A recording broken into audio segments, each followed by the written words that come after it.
No te quedes en el refugio, dice el Señor. Compartirte una palabra que sé que va a ser de mucha bendición, de mucha edificación para tu vida, que viene de parte de Dios. Y quiero leerte 1 Samuel, capítulo 22, del 1 al 5. Y aquí relata sobre cuando David huye a las cuevas de Adulam. David se fue de Gat y huyó a la cueva de Adulam. Cuando sus hermanos y el resto de la familia se enteraron, fueron a verlo allí. Además, se le unieron muchos otros que estaban en apuros, cargados de deudas o amargados. Fíjate algo que tremendo. David en ese momento estaba siendo perseguido por el rey Saúl. Tenía miedo. El ser humano busca aquellos lugares seguros, aquellos lugares que puedan representar cierta estabilidad. Y David en esa cueva quería esconderse, quería quizás olvidarse del mundo, quería olvidar de ese dolor que estaba sintiendo, de ese miedo. Y buscó una cueva para refugiarse. Y tú quizás en este momento estás en una cueva donde te estás refugiando, donde te estás escondiendo de aquel dolor, de aquella tristeza, de aquella angustia, de aquella desesperación. Pero fíjate algo tan tremendo. En ese momento que David estaba en esa cueva, se le unieron muchas personas más. ¿Y qué es lo que tenían en común? El dolor. David en ese momento en la cueva comenzó a hablarles a ellos, porque en la cueva tiene que haber alguien que sea luz. En la cueva tiene que haber alguien que diga: Cristo vive, Jesús es el camino, la verdad y la vida. Tiene que haber alguien en la cueva que se levante a decir: de aquí tú no vas a morir, esto va a pasar. Entonces qué tremendo es como David en su humanidad buscó un refugio y en ese escondite Dios tenía un propósito. Dios tenía un propósito y lo vamos a seguir leyendo. Así David llegó a tener bajo su mando a unos 400 hombres. Es decir, que en la cueva David fue luz para otros, habló a otros, pudo entender el dolor de otros porque él estaba pasando por un dolor. Y eso fue lo que los unió. Pero no se quedaron en el dolor, sino que acá la palabra dice cómo estos 400 hombres, y fíjate algo tan tremendo, David llegó solo a la cueva, tenía que ser luz para ellos, tenía que llevarles el mensaje y aquellos hombres comenzaron a seguirlo. Entonces, qué tremendo es el poder de la palabra, qué tremendo es el poder de que un hijo de Dios se levante y comience a proclamar el evangelio, porque quizás tú llegaste a esa cueva sin nada.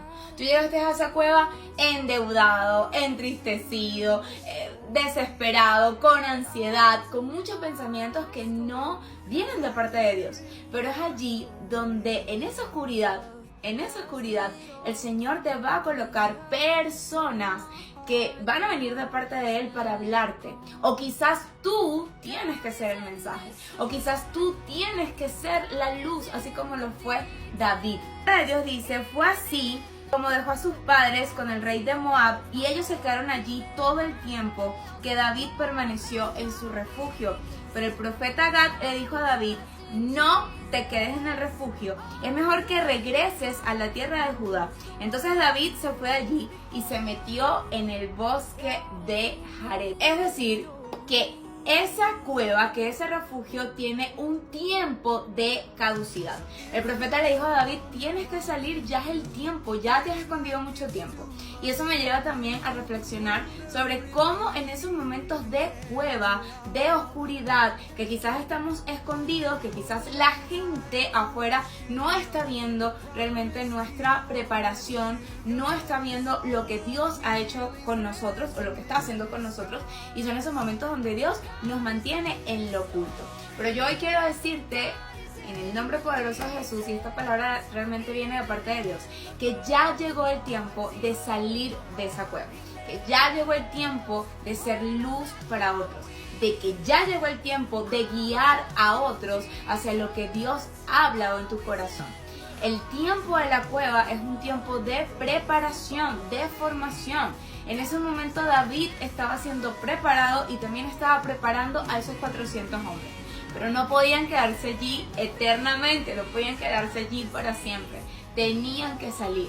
Y allí fue cuando él obedeció e inmediatamente, la palabra dice que David no lo pensó, no lo postergó, obedeció de manera inmediata. Salió de la cueva y pudo obedecer al profeta. Entonces es un tiempo para que salgas de la cueva. Hoy Dios te dice que ya tu tiempo de preparación culminó en esa área de tu vida y que es tiempo de salir. Es tiempo de ser luz para otros. Quizás fuiste como David y has sido luz para tu gente más íntima, para tu gente para tu círculo más privado. Pero llegó el tiempo de ser luz para muchas personas, que puedas proclamar el evangelio, que puedas cumplir el propósito y el llamado que Dios tiene para tu vida. Porque David tenía un propósito grande, iba a ser rey, él fue ungido como rey, pero imagínate que se hubiera quedado en esa cueva por miedo, por desesperación. No, la cueva fue un tiempo de preparación, y cuando él salió de la cueva comenzó a conquistar ciudades y comenzó su llamado. Así que es tiempo de salir de la cueva. La palabra de Dios dice: esfuérzate y sé valiente, que el Señor estará contigo hasta el fin del mundo. Pero ya sabes, obedece como David. Inmediatamente salió de la cueva. La cueva solamente es un tiempo de preparación y tiene su tiempo de caducidad. Ya llegó el tiempo de salir de la cueva.